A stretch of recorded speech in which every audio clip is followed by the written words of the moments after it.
This is our head, and somewhere in there you have the brain, and then you have here the pituitary, and somewhere here you have the pineal gland. They tell us that this pineal gland is formed like an eye, like an atrophied eye, that it was an eye sometime. But if it was really an atrophied eye, then why hide it under the brain if it was supposed to see light? But we know that as an eye, it's very sensitive to light, because when light hits it, it can't hit it directly, of course.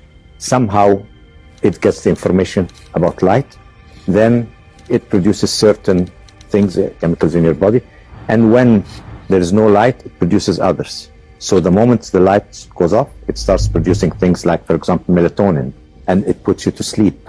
But if this was the main reason for this, then the logical place for it would be somewhere out there. If it's an organ that senses light, the logical place for it would be somewhere where it can get the light. Or why would we need it to begin with? Because the eyes can do it for us. I mean, the eyes can sense the light and send the information to the brain. Why have something that looks like an eye that gets information from outside, but at the same time is pointing downwards under the brain?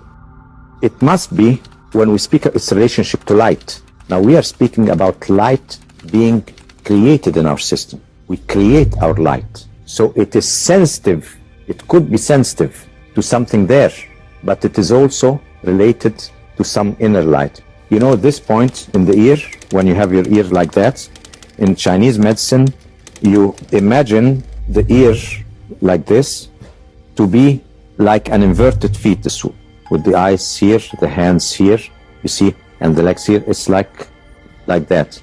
And the points here in treatment, they reflect every organ in your body. So your whole body is present in your ear like that.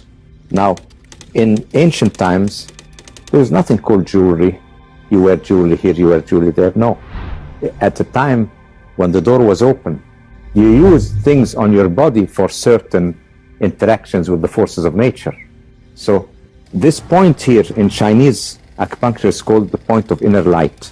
And if you put some crystals or diamonds here, that means you activate through resonance, you enter into resonance with your inner light.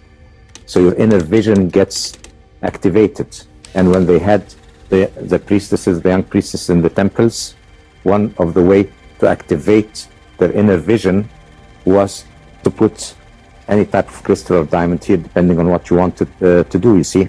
Today, you find people piercing everywhere. Now that's very, very dangerous.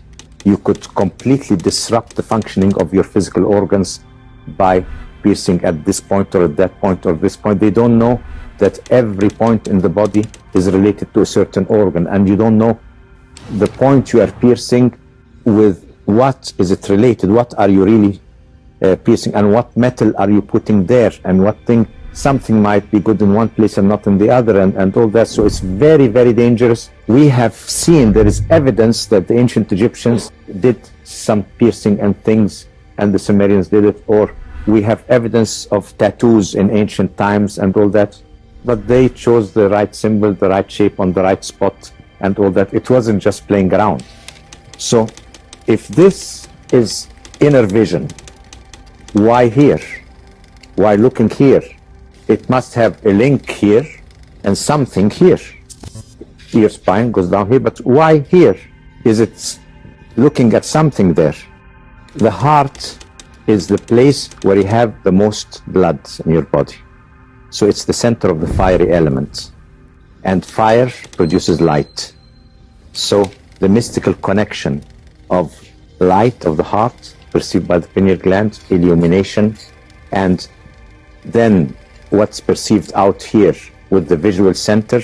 So this light is in resonance with this center. So your inner light is here, and it is on a harmonic, a higher harmonic to the actual light you perceive in colors. That's why in any mystical experience, the light effect, I mean, if you do some meditation or do some prayer or something, sometimes you can see that there's some slightly more light in your vision. So there's a link between the centers here, pituitary, pineal, heart, and the brain then. Now, look at it that way. In order that you perceive your reality, you must have working senses.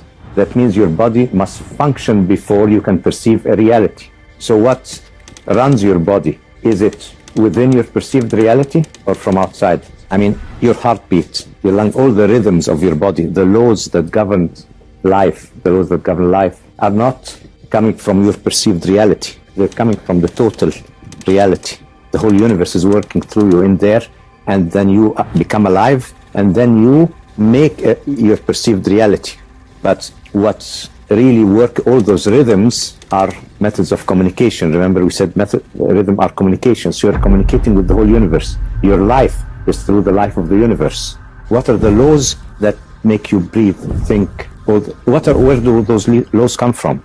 Those archetypal laws must be beyond the perceived reality, because they must be there first for us to see perceived reality. Now, is the light that you see in front of you produced by the sun or by you? No, the sun is radiating energy. Energy, your brain converts it into light. So you are producing the light. So if you want to see your inner light, it's in front of you. You see, it's right in front of you there. You are producing this perceived reality. It's produced in your brain. I'll tell you something. When you close your eyes and you dream, or when you visualize, does the picture you visualize, whether you're awake or does it have colors and light and everything? Does it? Okay, that means you produce your own light. So all the senses are created in the brain. So you are only taking 5% of the whole. So if you can only perceive 5% of the whole, how can you assume that you are translating the whole reality out there? No way. That's why we call perceived reality.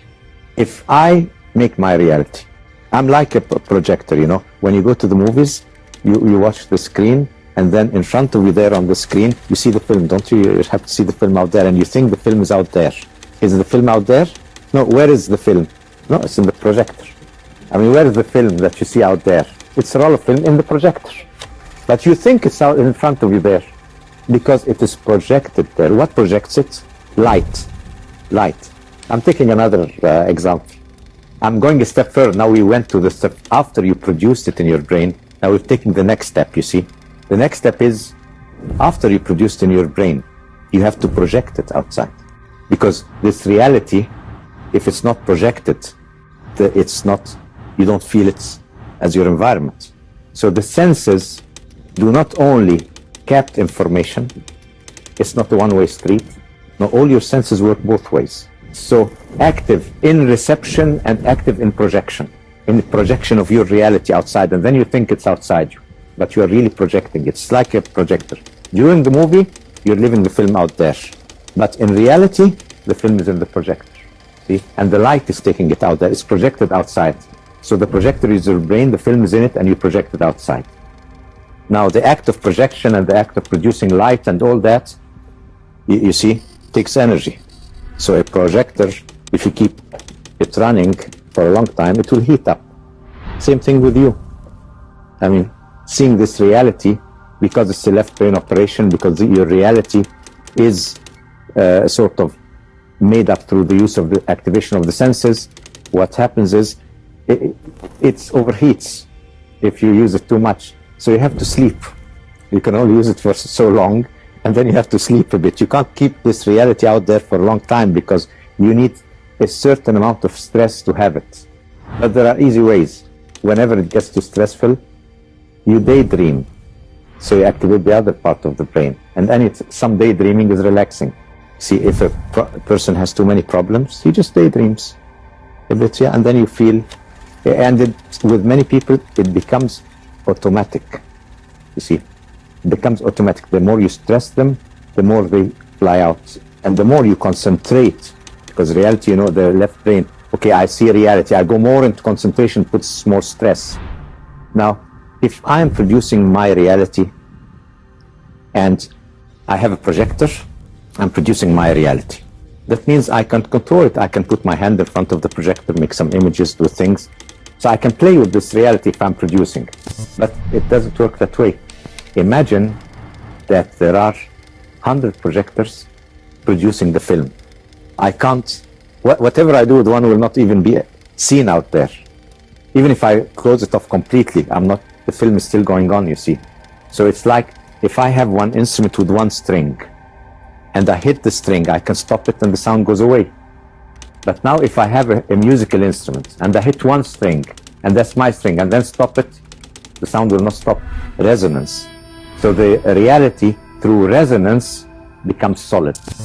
Resonance is a form of interference of that and becomes solid through resonance. And then we are parts of forming it, but we are not the total formers of it. So at the end, it becomes our reality.